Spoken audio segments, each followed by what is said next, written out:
Chaque jour, Charles et Carole vous présentent la leçon de l'école du sabbat.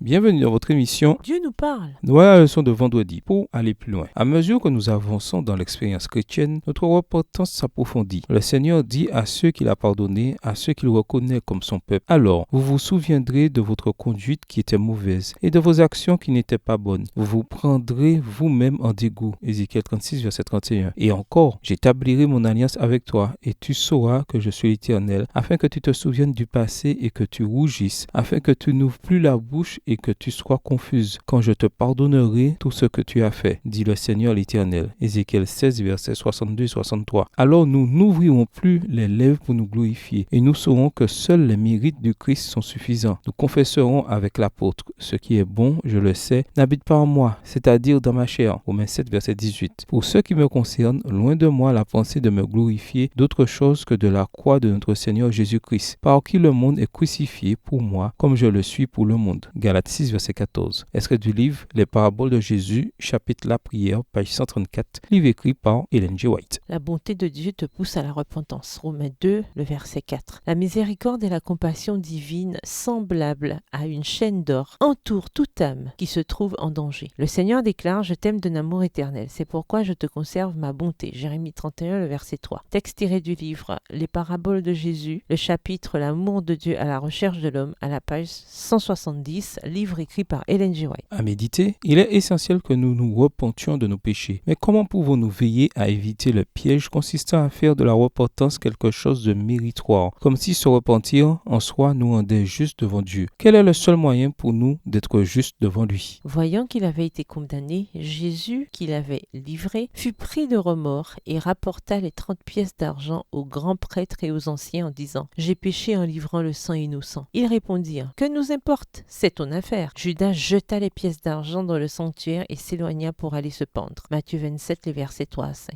Il ne fait aucun doute que Judas regrettait ce qu'il avait fait à Jésus. Après tout, il s'est suicidé. Mais pourquoi ces actions ne sont-elles pas considérées comme une véritable repentance? Dans quelle mesure la réalité du péché humain et même de notre propre péché devrait-elle nous inciter à faire preuve d'humilité devant nos semblables, c'est-à-dire à ne pas les juger, et devant Dieu? Pourquoi le fait qu'il ait fallu la croix pour nous sauver, c'est-à-dire la mort du Fils de Dieu, devrait nous montrer à quel point le péché est vraiment grave? Au revoir. Et à demain si Dieu veut.